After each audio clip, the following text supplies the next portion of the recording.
తెలుగు నమస్కారం, AR news కి స్వాగతం. ముందుగా హెడ్లైన్స్. స్వచ్ఛంద్ర స్వర్ణాంధ్ర కార్యక్రమంలో పాల్గొన్న సీఎం చంద్రబాబు 15,274 కోట్ల పట్టణ అభివృద్ధి పనులకు సీఎం శంకుస్థాపన. అక్టోబర్ 2 నాటికి చెత్తరహిత రాష్ట్రంగా ఏపీని తీర్చిదిద్దుతామని సీఎం వెల్లడి. తిరుమలలో శ్రీవారిని సుప్రభాత సేవలో దర్శించుకున్న డిప్యూటీ సీఎం పవన్ కళ్యాణ్ సతీమణి అన్నా లెజినోవా.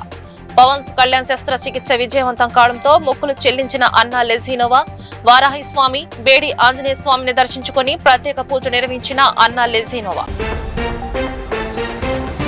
శ్రీహరికోట నుంచి విజయవంతంగా నింగిలోకి దూసుకెళ్లిన తొలి ప్రైవేట్ ఆర్బిటాల్ రాకెట్ విక్రమ్-1 మిషన్ ఆగమంతో భారత అంతరిక్ష రంగంలో మరో చారిత్రాత్మక మైలురాయి. షార్లో ప్రయోగాన్ని కుమారుడు దేవాంశ్ తో కలిసి వీక్షించిన మంత్రి లోకేష్. విజయవాడ పశ్చిమలో జగన్ 2.0 సూపర్ యాప్ పోస్టర్ ఆవిష్కరణ. ఈ కార్యక్రమంలో పాల్గొన్న మాజీ మంత్రి వెల్లంపల్లి శ్రీనివాసరావు, మాజీ mayor Rayanna Bhagyalakshmi red book రాజ్యాంగంపై డిజిటల్ పోరాటానికి సూపర్ యాప్ ఉపయోగపడుతుందని వెల్లంపల్లి వెల్లడి. ఆంధ్రప్రదేశ్ ను కాలుష్య రహిత, చెత్తరహిత రాష్ట్రంగా తీర్చిదిద్దడమే ప్రభుత్వ లక్ష్యమని ముఖ్యమంత్రి చంద్రబాబు నాయుడు స్పష్టం చేశారు. కృష్ణా జిల్లా గుడివాడలో జరిగిన 18వ స్వర్ణాంధ్ర స్వచ్ఛంద్ర కార్యక్రమంలో పాల్గొన్న సీఎం 15,274 కోట్ల విలువైన పట్టణ అభివృద్ధి పనులకు శంకుస్థాపన చేశారు. అక్టోబర్ 2 నాటికి రాష్ట్రాన్ని చెత్తరహితంగా మార్చేందుకు ప్రజలందరూ భాగస్వాములు కావాలని పిలుపునిచ్చారు. గుడివాడలో నిర్వహించిన స్వర్ణాంధ్ర స్వచ్ఛంద్ర కార్యక్రమంలో ముఖ్యమంత్రి చంద్రబాబు నాయుడు పలు అభివృద్ధి కార్యక్రమాలకు శ్రీకారం చుట్టారు. రాష్ట్ర వ్యాప్తంగా 15,274 కోట్ల విలువైన ప్రజారోగ్య, మున్సిపల్ ఇంజనీరింగ్ పనులను వర్చువల్ గా ప్రారంభించారు. 8 వేస్ట్ ఎనర్జీ ప్లాంట్లను ప్రారంభించడంతో పాటు పలు పట్టణ స్థానిక సంస్థలకు ఆపరేషన్ క్లీన్ స్వీప్ అవార్డులు అందజేశారు. పరిశుభ్రత అంటే కేవలం చెత్త తొలగించడం మాత్రమే కాదని ప్రజారోగ్యం, పర్యావరణ పరిరక్షణ కూడా అంతే ముఖ్యమని సీఎం అన్నారు. ఇంటి నుంచే వ్యర్థాల వర్గీకరణ, నెట్ జీరో జీవన విధానం, వర్షపు నీటి సంరక్షణను ప్రజలు అలవాటు చేసుకోవాలని సూచించారు. ఇద్దరు సాసా బెనిఫిషరీస్ ఉన్నారు. చిన్న అదే మరి కనకదుర్గ, కస్తూరి దుర్గ గారు, అందరికీ మనస్ఫూర్తిగా నమస్కారాలు. ఈరోజు నేను వచ్చింది మామూలుగా ఇనాగరేషన్కి వస్తూ ఉంటాం, కానీ 18వసారి 1.5 సంవత్సరం నుంచి 3వ శనివారం వస్తే నాకు గుర్తొచ్చే ఏకైక కార్యక్రమం స్వచ్ఛాంధ్ర స్వర్ణాంధ్ర కార్యక్రమం. ఇది నా మనసుకు చాలా దగ్గరుండే కార్యక్రమం. ఇది ఒక పవిత్రమైన కార్యక్రమం. అలాంటి పవిత్రమైన కార్యక్రమం ఈరోజు ఒక యుగ పురుషుడు నందమూరి తారక రామారావు గారి పుట్టిన స్వస్థలం, మొట్టమొదటిసారిగా ఎంపీకి ఎమ్మెల్యేగా నిలబడింది ఇక్కడిని నిలబడిన స్థలం ఈ గుడివాడ ఒక పుణ్యక్షేత్రం అని మరొకసారి మీ అందరికీ తెలియజేస్తున్నా. ఎన్టీఆర్ రాజకీయాల్లోకి వచ్చింది అధికారం కోసం కాదు, మీరు ఈ విషయం గుర్తుపెట్టుకోవాలి. ఆయన ఒకటే ఆలోచించాడు, స్వచ్ఛమైన రాజకీయాలు ఉండాలి, స్వచ్ఛమైన పాలన ఉండాలి, స్వచ్ఛమైన వాళ్ళే నాయకులు కావాలి. అలాంటి ఆలోచనతో పార్టీ పెట్టడమే కాకుండా ఆయన ఎప్పటికప్పుడు దాన్ని ఆచరిస్తూ ముందుకు పోయారు. అంత మునుపంతా మీరు ఒక్కసారి చూస్తే రాజకీయాలంటే ఎక్కడికక్కడ దోపిడీ, అధికారం అంటే సేవ కాకుండా ఎక్కడికక్కడ ప్రజల్ని దోచేయడం అనే ఆలోచనలు ఉండేటివి. మొట్టమొదటిసారిగా ఈ దేశంలో పేదవాళ్లకు సంక్షేమ. డిప్యూటీ సీఎం పవన్ కళ్యాణ్ సతీమణి అన్నా లెజినోవా తిరుమలలో శ్రీవారిని సుప్రభాత సేవలో దర్శించుకున్నారు.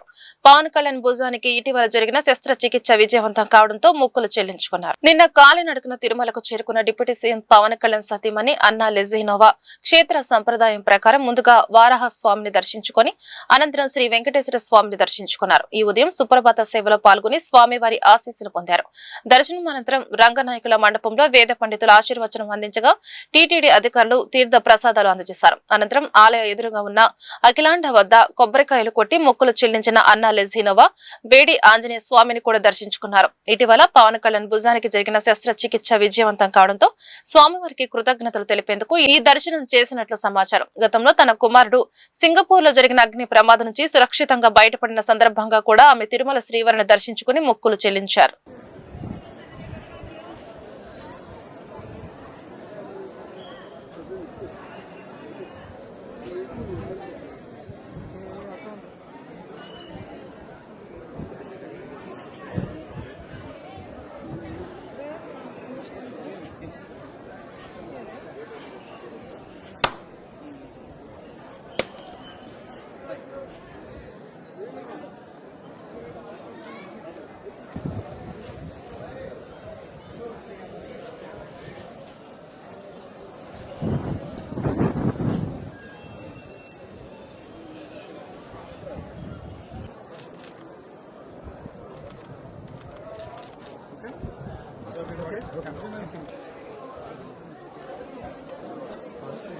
భారత అంతరిక్ష రంగంలో మరో చారిత్రాత్మక ఘట్టం ఆవిష్కృతమైంది.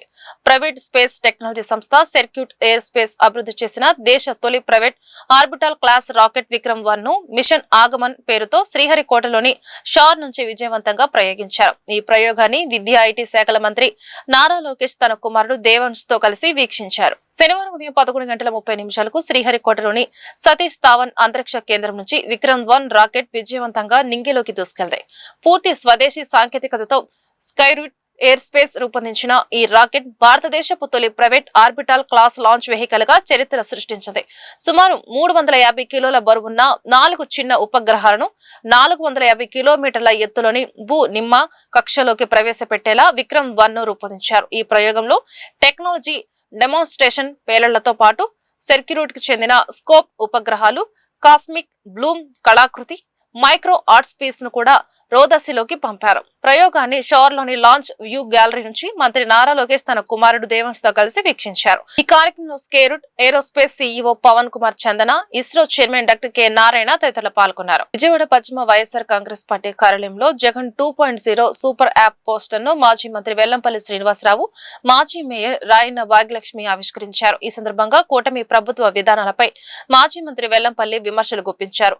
సూపర్ యాప్ పార్టీ కార్యకర్తలకు డిజిటల్ వేదికగా ఉపయోగపడుతుందని తెలిపారు. విజయవాడ పశ్చిమ నియోజకవర్గ వైసీపీ కార్యాలయంలో నిర్వహించిన కార్యక్రమంలో జగన్ 2.0 సూపర్ యాప్ పోస్టర్ ను మాజీ మంత్రి వెల్లంపల్లి శ్రీనివాసరావు, మాజీ మేయర్ రాయన్న భాగ్యలక్ష్మితో కలిసి ఆవిష్కరించారు.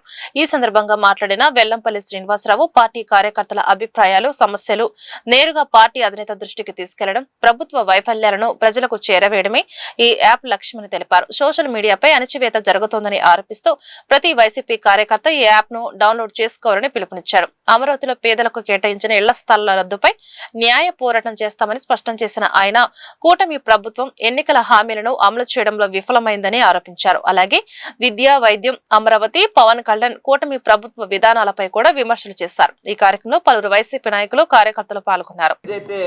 మనందరి నాయకుడు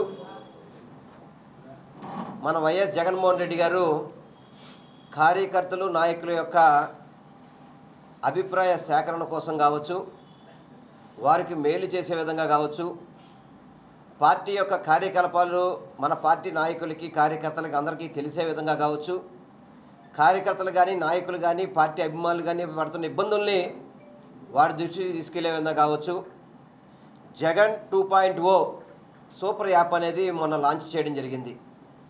మొన్న రాష్ట్ర వ్యాప్తంగా వైఎస్ జగన్మోహన్ రెడ్డి గారు నిన్న జిల్లా కార్యాలయాల్లో, ఈరోజు నియోజకవర్గ కార్యాలయాల్లో పోస్టర్స్ని లాంచ్ చేసి ఈ కార్యక్రమానికి మన నగర మాజీ మేయర్ గారు రాయన్ భాగ్యలక్ష్మి గారు, ఇతర మాజీ కార్పొరేటర్లు కావచ్చు, పార్టీ నాయకులు కావచ్చు, అందరం కూడా ఈ యొక్క కార్యక్రమానికి రావడం జరిగింది.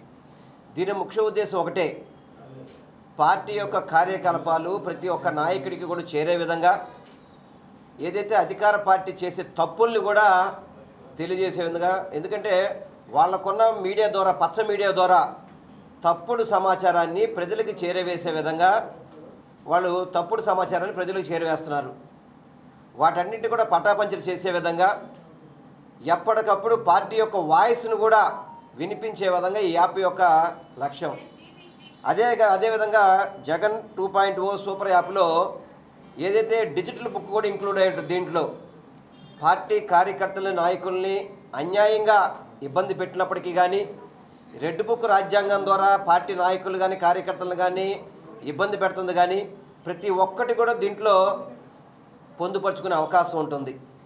ఎందుకంటే ఈ మధ్య చూసాం, సోషల్ మీడియా ప్లాట్ఫామ్స్ను కూడా కంట్రోల్ చేసే విధంగా కూటమి ప్రభుత్వం పనిచేస్తుంది. కొన్ని యూట్యూబ్ ఛానల్ని బ్యాన్ చేసే విధంగా కావచ్చు, కొన్ని ఇతర సోషల్ మీడియా వెబ్సైట్లన్నీ కూడా తొలగించే విధంగా వారికున్న అధికార మదంతో చేస్తున్నవన్నీ. వైఎస్ఆర్సీపీ పార్టీ శ్రేణులు కానీ కార్యకర్తలు కానీ, అలాగే ఎవరైతే సోషల్ మీడియాలో యాక్టివ్గా ఉంటున్నారో ప్రతి ఒక్కరిని ఏ రకంగా ఈరోజు కూటమి నాయకులు, కూటమి ప్రభుత్వం ఏ రకంగా హింస పెడుతుంది, ఏ రకంగా వాళ్ళ మీద కేసులు పెడుతున్నారు, ఏ రకంగా ఎవరైతే మాట్లాడుతున్నారో వాళ్ళ గొంతును నొక్కే విధంగా ఈరోజు వాళ్ళు సోషల్ మీడియా మీద చేస్తున్న దాడులు మనం చూస్తూనే ఉన్నాం. దీనికి ఒక పోలీస్ స్టాప్ పెట్టాలి. ఎవరైతే ఇబ్బంది పెడుతున్నారో, ఎవరైతే ఇబ్బంది పడుతున్నారో వాళ్ళందరూ ఖచ్చితంగా ఈ యాప్ ద్వారా వాళ్ళ భావాలని వ్యక్తపరచవచ్చు అన్న ఒక మంచి ఉద్దేశంతో జగన్మోహన్ రెడ్డి గారు ఈ యాప్ అన్నది లాంచ్ చేయడం జరిగింది. ఇది వైఎస్ఆర్సీపీ పార్టీ నాయకులకి, శ్రేణులకే కాదు, ప్రజలకు కూడా ఇది. మీరు ఏదైతే కూటమి నాయకుల ద్వారా మీరు ఇబ్బందులు పడుతున్నారో, కూటమి నాయకుల వల్ల మీరు ఏదైతే బాధించబడుతున్నారో అలాంటి ప్రతి ఒక్కరూ ఈ యాప్ ద్వారా వాళ్ళ అభిప్రాయాన్ని తెలియచేయచ్చు. ఏదైతే కూటమి నాయకులు సూపర్ 6 సూపర్ హిట్ అని చెప్పి డబ్బా కొట్టుకొని ఈరోజు ఆంధ్ర రాష్ట్రంలోన ప్రభుత్వాన్ని వాళ్ళు ఫామ్ చేయటం జరిగింది. ప్రభుత్వం వచ్చిన దగ్గర నుంచి ఇప్పటికి 2 ఏళ్ళు కంప్లీట్ అయినా కానీ సూపర్ 6 అన్నది సూపర్ ఫ్లాప్ అయింది. అలాగే ఏ ఒక్క సంక్షేమ పథకము పూర్తి స్థాయిలో ప్రజలకు అందకపోవడం కూడా ఆంధ్ర రాష్ట్ర ప్రజలు చూస్తున్నారు. ఏదైతే మీకు ఇబ్బంది జరుగుతుందో ఫంక్షన్లు, విడో ఫంక్షన్లు కానీ, లేకపోతే లోన్ మేళాల పేరుతో ప్రజలను మోసం చేస్తున్నారని ఏపీసీసీ ఉపాధ్యక్షుడు కొలనకొండ శివాజీ తీవ్రస్థాయిలో ధ్వజమెత్తారు. ఈ మేరకు ఆయన ఆంధ్రరత్న భవన్లో విలేకరుల సమావేశం జరిపారు. ఈ సందర్భంగా ఆయన మాట్లాడుతూ ప్రభుత్వం, బ్యాంకులు కలిసి రైతులను, చిన్న తరహా పరిశ్రమల యజమానులను మభ్యపెడుతున్నారని ఆయన విమర్శించారు. కాంగ్రెస్ హయాంలో ప్రారంభమైన పథకాలను తామే ఇస్తున్నామని చెప్పుకుంటూ ఇప్పుడు లోన్ మేళాల పేరుతో రాజకీయ లబ్ధి పొందాలని చూస్తున్నారని శివాజీ మండిపడ్డారు. మార్కెట్లో పొగాకు ధరలు లేక పెట్టుబడి ఖర్చులు పెరిగి రైతులు తీవ్ర ఇబ్బందులు పడుతున్నారు. వారిని ఆదుకోవడానికి నాబార్డ్ ద్వారా ప్రత్యేక నిధిని ఏర్పాటు చేయాలని డిమాండ్ చేశారు. ఎంఎస్ఎంఈ రంగం కుదేలవుతున్నా ప్రభుత్వం ఎటువంటి పారిశ్రామిక పరిహారం అందించడం లేదని, ఇది పరిశ్రమలను నాశనం చేయడమేనని ఆయన ఆరోపించారు. నిర్మలా సీతారామన్ గారు నిన్న నరసరావుపేటకు వచ్చి అక్కడ సమావేశంలో మాట్లాడతా, కాంగ్రెస్ వాళ్ళు రుణమేళాలు, రుణ సంతర్పణలు చేయలేదు, మేము మాత్రమే రుణమేళాలో రుణ సంతర్పణలు చేశామని చెప్పి చెప్పడాన్ని తీవ్రంగా ఖండిస్తూ ఉన్నాం. మీరందరూ ఎగవేదదారులకి రుణాలు పంపిణీ చేశారు. అయ్యా అమ్మా, మీరు MSME micro small medium entrepreneurs చొక్కాలు తీసేసి బన్నీల మీద అర్ధనగర ప్రదర్శన చేస్తూ ఉంటే మీకు కనపడలేదా అని అడుగుతూ ఉన్నాం. వాళ్ళు ఎస్సీ ఎస్టీకి సంబంధించిన పారిశ్రామికవేత్తలు, మా బకాయిలు మాకు ఇవ్వండి, మేము పారిశ్రామికవేత్తలు అంటే ఈ ప్రభుత్వం పట్టించుకోవట్లా, ఈ బ్యాంకర్లు పట్టించుకోవట్లా, వీళ్ళేంటో రుణ సంతర్పణ, రుణమేళాలు చేశారంట. ఎవరికి చేశారు రుణ సంతర్పణ, రుణమేళాలు? అగ్రవర్ణాలకి, అమరావతిలో టెండర్లు దక్కించుకున్న వాళ్ళకి బ్యాంకులు సపోర్ట్ చేస్తా ఉన్నాయి తప్ప దళిత, గిరిజన, బీసీ మహిళలకి ఎక్కడా కూడా, వీధి వ్యాపారులకి పట్టుమని ఒక 20,000 రూపాయలు ఇచ్చిన దాఖలా కనపడలా. మేమేమంటామంటే, అమ్మ పార్లమెంట్ సమావేశాలు జరుగుతున్నాయి, ఆక్వా రేటు పడిపోయింది, కౌంటర్ రేటు పడిపోయింది, ప్రొడ్యూస్ చేసే రేటు కన్నా అమ్మే రేటు బాగా తక్కువగా ఉంటుంది, నష్టపోతూ ఉన్నారు. దీన్ని బ్యాలెన్స్ చేయటం కోసం నాబార్డు మత్స్యశాఖకి ఒక కంటింజెన్సీ ఫండ్ ఒకటి ఏర్పాటు చేసి ఆదుకోవాలి, అలాగే పొగాకు రైతుల్ని ఆదుకోవాలి అని చెప్పి ఈ రాష్ట్ర ప్రభుత్వాన్ని, అలాగే కూటమి ప్రభుత్వాన్ని డిమాండ్ చేస్తూ ఈరోజు ఇక్కడ సభను ప్రెస్ మీట్ని ఏర్పాటు చేయడం జరిగింది. నిన్న బీజేపీకి సంబంధించిన నాయకులు కూడా పోలవరం వెళ్ళారు. పోలవరం వెళ్ళి పోలవరం అంట వీళ్ళే జాతీయ హోదా ప్రకటించారని చెప్పి గౌరవ మంత్రి సత్యకుమార్ యాదవ్ ప్రకటించడానికి తీవ్రంగా ఖండిస్తూ ఉన్నాం. అయ్యా అప్పుడు మోడీ గారు ఎక్కడున్నారు? విభజన చట్టం రూపొందినప్పుడు ఆయన ఏ సభలో లేడే? విజయవాడ నగరాన్ని పరిశుభ్రంగా స్వచ్ఛంగా తీర్చిదిద్దేందుకు విజయవాడ నగరపాలక సంస్థ ప్రత్యేక చర్యలు చేపట్టింది. స్వర్ణాంధ్ర స్వచ్ఛాంధ్ర కార్యక్రమంలో భాగంగా జూలై నెల థీమ్ గా బల్క్ వేస్ట్ జనరేటర్ల గుర్తింపు నమోదు కార్యక్రమాన్ని నగరంలోని పలు ప్రాంతాల్లో నిర్వహించింది. ఈ కార్యక్రమంలో ప్రభుత్వ విప్ బోండా ఉమామహేశ్వరరావు, తూర్పు ఎమ్మెల్యే గద్దె రామ్మోహన్ పాల్గొని ప్రజలకు అవగాహన కల్పించారు. స్వర్ణాంధ్ర స్వచ్ఛాంధ్ర కార్యక్రమంలో భాగంగా విజయవాడ నగరపాలక సంస్థ బల్క్ వేస్ట్ జనరేటర్ల గుర్తింపు నమోదు కార్యక్రమాన్ని GNR school, labour colony, Kandrika, currency Nagar తదితర ప్రాంతాల్లో నిర్వహించింది. ప్రభుత్వ whip Vijayawada central MLA Bonda Umamaheswararao మాట్లాడుతూ నగర పరిశుభ్రత కోసం వ్యర్థాల నిర్వహణ ప్రతి ఒక్కరి బాధ్యత అని అన్నారు. హోటళ్లు, ఆసుపత్రులు, అపార్ట్మెంట్లు, విద్యా సంస్థలు తడి పొడి వ్యర్థాలను మూలం వద్దనే వేరు చేసి శాస్త్రీయ పద్ధతిలో నిర్వహించాలని సూచించారు.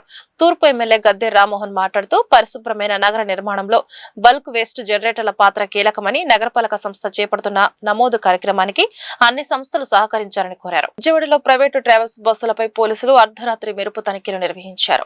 ప్రయాణికుల భద్రతకు భంగం కలిగించేలా నిబంధనలు ఉల్లంఘించే ట్రావెల్స్ పై కఠిన చర్యలు తీసుకుంటామని పటమట సీఐ పవన్ కిషోర్ హెచ్చరించారు. శుక్రవారం అర్ధరాత్రి బెన్ సర్కిల్ వద్ద ప్రత్యేక డ్రైవ్ చేపట్టిన పోలీసులు ప్రైవేటు ట్రావెల్స్ బస్సులను విస్తృతంగా తనిఖీ చేశారు. బస్సుల రిజిస్ట్రేషన్ పత్రాలు, ఫిట్నెస్ సర్టిఫికెట్లు, డ్రైవర్ల లైసెన్సులు, అగ్నిమాపక పరికరాల పనితీరు, అత్యవసర ద్వారాలు, భద్రతా పరికరాలు, సీసీ కెమెరాల పనితీరు వంటి అంశాలను పరిశీలించారు. రాత్రి వేళల్లో ప్రయాణికుల భద్రతకు అత్యంత ప్రాధాన్యం ఇవ్వాలని ట్రావెల్స్ యాజమాన్యాలకు సూచించారు. నిబంధనలకు విరుద్ధంగా వ్యవహరించే వారిపై కేసులు నమోదు చేసి చట్టపరమైన చర్యలు తీసుకుంటామని పటమట సీఐ పవన్ కిషోర్ స్పష్టం చేశారు. విజయవాడలో institute of charters accounts of India ICAI Vijayawada branch ఆధ్వర్యంలో CA స్టూడెంట్స్ మెగా కాన్ఫరెన్స్ 2026 ఘనంగా ప్రారంభమైంది. 2 రోజుల పాటు జరిగే ఈ సదస్సుకు 1000కు పైగా CA విద్యార్థులు హాజరై వివిధ అంశాలపై శిక్షణ పొందుతున్నారు. ICAI విజయవాడ బ్రాంచ్ నిర్వహిస్తున్న CA స్టూడెంట్స్ మెగా కాన్ఫరెన్స్ 2026లో CA విద్యార్థుల భవిష్యత్తు కెరీర్కు అవసరమైన నైపుణ్యాలపై ప్రత్యేక సెషన్లు విజయవాడలోని తుమ్మలపల్లి కళాక్షేత్రంలో నిర్వహిస్తున్నారు. టాక్సేషన్ లా, ఆడిటింగ్, అకౌంటింగ్ తో పాటు ఆర్టిఫిషియల్ ఇంటెలిజెన్స్, వికసిత భారత్ 2047 లక్ష్యాలు, నాయకత్వ లక్షణాలు వంటి అంశాలపై నిపుణులు అవగాహన కల్పించారు. ముఖ్య అతిథిగా రాష్ట్ర ఆరోగ్య శాఖ మంత్రి సత్యకుమార్ యాదవ్ పాల్గొని విద్యార్థులకు స్ఫూర్తిదాయక సందేశం అందించారు. ఈ కార్యక్రమంలో ICAI vice chairman Manish Jain, సికాసా చైర్మన్ అజయ్ చౌదరి తదితరులు పాల్గొన్నారు. విద్యార్థుల బహుముఖ ప్రతిభను ప్రోత్సహించేలా సాంస్కృతిక కార్యక్రమాలు కూడా నిర్వహిస్తున్నారు. Jayant Puluri, institute of chartered accountants of India Vijayawada branch అధ్యక్షుడిని, చైర్మన్ని, అలాగే నాతో పాటు ఉపాధ్యక్షుడు వైస్ చైర్మన్ మనీష్ జైన్ గారు, అలాగే సికాసా చైర్మన్ అజయ్ చౌదరి గారు కూడా ఉన్నారు నాతో పాటు. ఇప్పుడు ఈరోజు మేము ఇక్కడ పిల్లలకి స్టూడెంట్ కాన్ఫరెన్స్ అనేది ఒకటి ఆర్గనైజ్ చేయడం జరిగింది. 1000 మంది పైగా పిల్లలు ఇక్కడికి వచ్చి ఈ కాన్ఫరెన్స్, మేము ఆర్గనైజ్ చేసిన కాన్ఫరెన్స్లో అటెండ్ అయ్యారు. సో ఈ ఆర్గనైజేషన్, మన ఈ కాన్ఫరెన్స్ యొక్క ఇంపార్టెన్స్ ఏంటంటే, పిల్లలు రెగ్యులర్గా వాళ్ళ క్లాస్ రూమ్స్లో కానీ వాళ్ళ యొక్క స్టడీస్లో నిమగ్నమై ఉంటారు. ఒక టాక్సేషన్ అనో, ఒక ఇన్కమ్ లా అనో, లేకపోతే ఆడిటింగ్ అనో, లేకపోతే ఒక అకౌంటింగ్, లేకపోతే కాస్టింగ్ అనే సబ్జెక్ట్స్తో మాత్రమే వీళ్ళు చదువుకుంటుంటారు. కానీ మన లోకం ఎక్కడికి వెళ్తుంది, మన ఫ్యూచర్ ఎక్కడుంది? ఆర్టిఫిషియల్ ఇంటెలిజెన్స్ ఇప్పుడు ఆల్రెడీ ఇక్కడికి వచ్చి మనం దాంతో పాటు మనం పనిచేయడం జరుగుతుంది. అలాగే మన వికసిత్ భారత్కి 2047కి ట్రావెల్ అవుతున్నాం. ఆ ట్రావెల్ అవుతుందో ఒక చార్టెడ్ అకౌంటెన్సీ ఒక వాళ్ళతో ఉన్న దాంట్లో మనం ఎంత రకంగా ఉపయోగించుకోవచ్చు, అలాగే ఈ కోర్సులో ఉన్న ఫ్యూచర్ మనకున్న ఆపర్చునిటీస్ ఏంటి, అలాగే ఈ course chartered accountant future chartered accountancy course చదవడం వల్ల మనం ఆర్థిక దానికి మనం ఇండియాలో ఎంత బాగా ఉపయోగపడతాం, ఇట్లాంటివన్నీ కూడా మనం ఈ కాన్ఫరెన్స్లో వీళ్ళకి ఎడ్యుకేట్ చేయడం జరుగుతుంది. ఈ కాన్ఫరెన్స్ 2 రోజులు జరుగుతుందండి, ఈరోజు రేపు. ఈ కాన్ఫరెన్స్లో ఈవినింగ్ కూడా మన కల్చరల్ ప్రోగ్రామ్స్ ఒకటి ఆర్గనైజ్ చేయడం జరుగుతుంది పిల్లలకి. అలాగే ఈ కాన్ఫరెన్స్ గత 4 ఏళ్లుగా విజయవాడ బ్రాంచ్ పెద్ద ఎత్తున చేస్తోంది. అందులో 2 సంవత్సరాలు తుమ్మలపల్లిలోనే చేసాం. ఇంకో 2 సంవత్సరాల్లో ఈ తుమ్మలపల్లి కళాక్షేత్రం ఖాళీ లేదని వేరే ఫంక్షన్ హాల్స్లో చేయడం జరిగింది.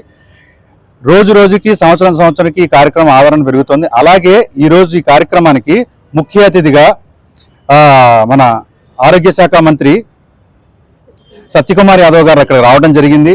ఆయన కూడా పిల్లలను ఉద్దేశించి చాలా ఓపెన్ హార్టెడ్గా మాట్లాడి, ఇట్లా ఇక్కడ ప్రోగ్రాం రావడం కూడా నా చిన్నతనాన్ని నేను గుర్తు చేసుకున్నట్టుగా ఉంది అని చెప్పి చాలా ప్రశంసలు అందించి, మా పిల్లలందరూ కూడా బహు డిసిప్లైన్గా ఉన్నారని చెప్పి కూడా మాకు చెప్తూ, Vice Chairman Vijayawada branch.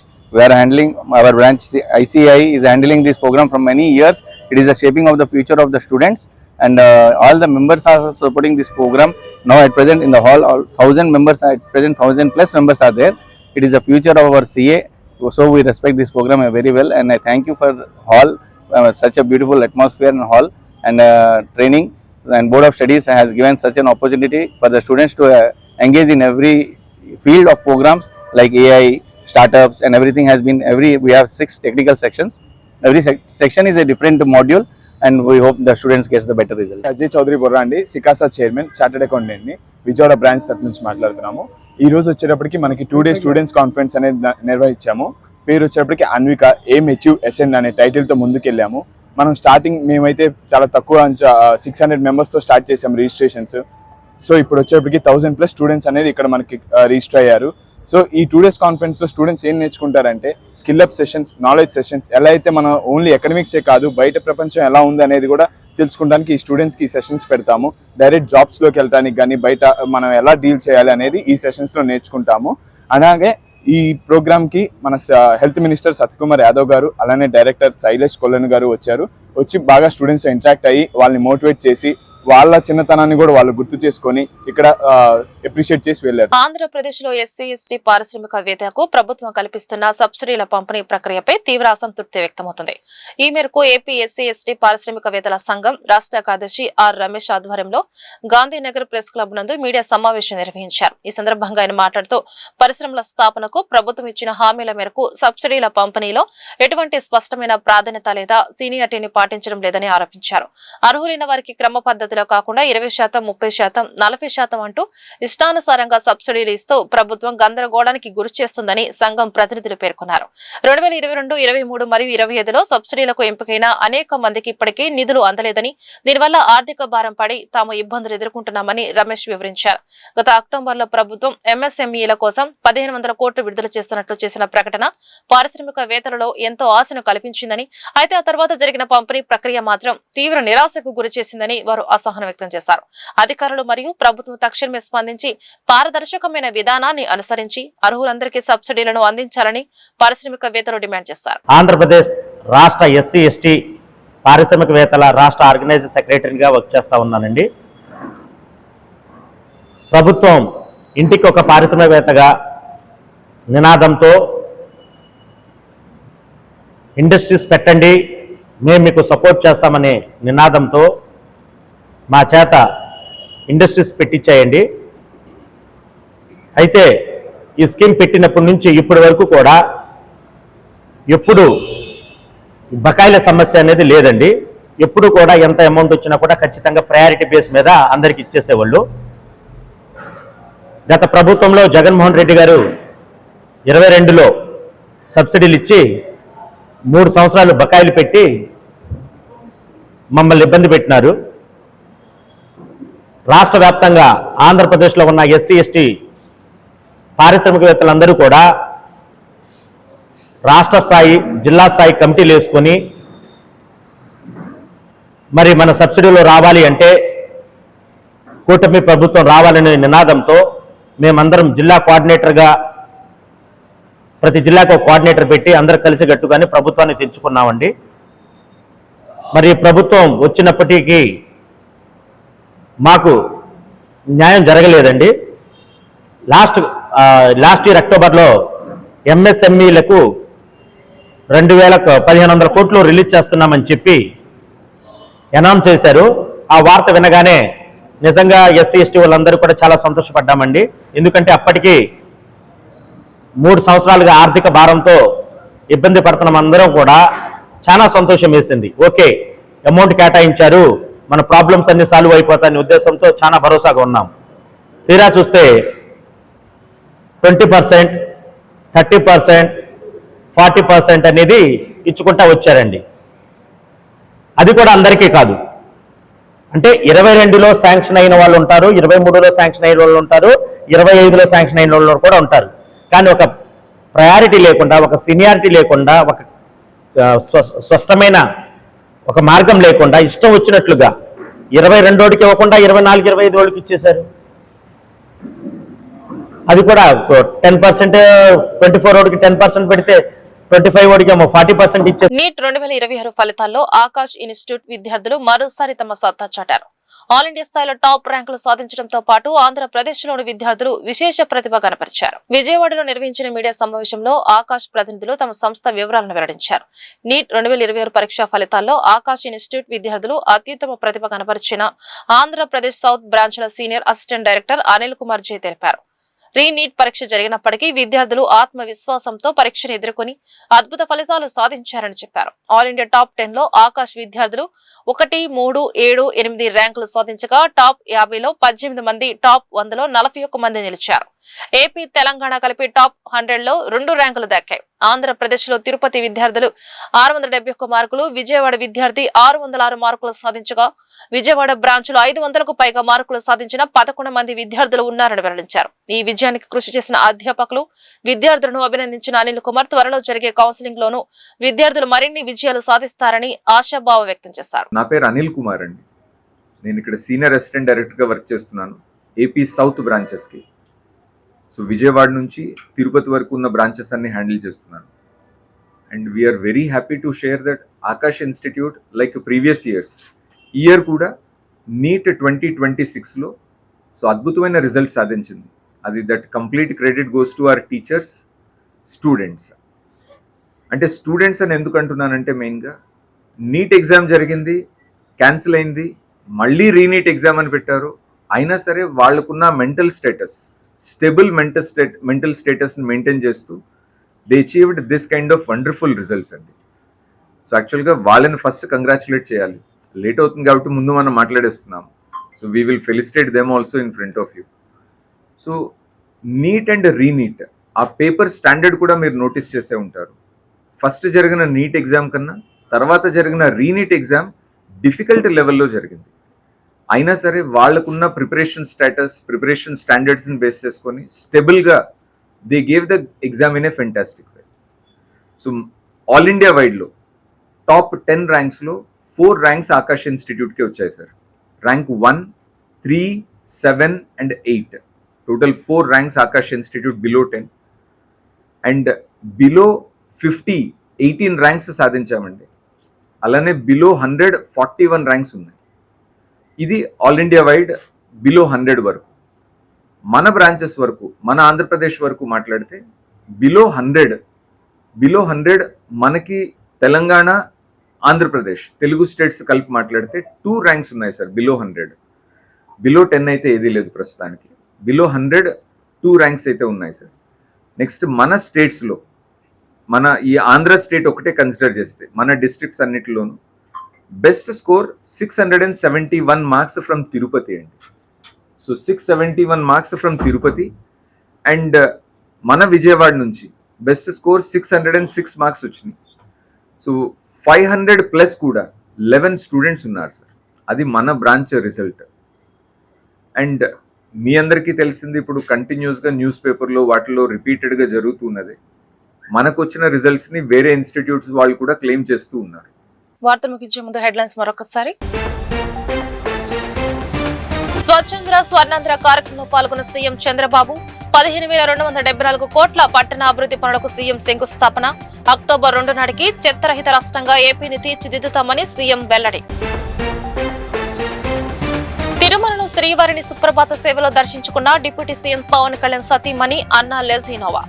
Pawan Kalyan శస్త్రచికిత్స విజయవంతం కావడంతో మొక్కులు చెల్లించిన అన్నా లెజినోవా వారాహి స్వామి, బేడి ఆంజనేయ స్వామిని దర్శించుకుని ప్రత్యేక పూజ నిర్వహించిన అన్నా లెజినోవా.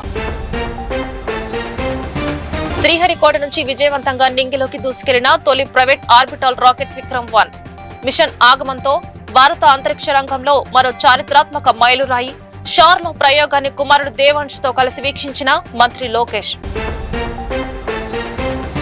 విజయవాడ పశ్చిమలో జగన్ 2.0 సూపర్ యాప్ పోస్టర్ ఆవిష్కరణ. ఈ కార్యక్రమంలో పాల్గొన్న మాజీ మంత్రి వెల్లంపల్లి శ్రీనివాసరావు, మాజీ mayor Rayanna Bhagyalakshmi. Red book రాజ్యాంగంపై డిజిటల్ పోరాటానికి సూపర్ యాప్ ఉపయోగపడుతుందని వెల్లంపల్లి వెల్లడి. ఈ వార్తలు ఇంతటితో సమాప్తం. నమస్కారం.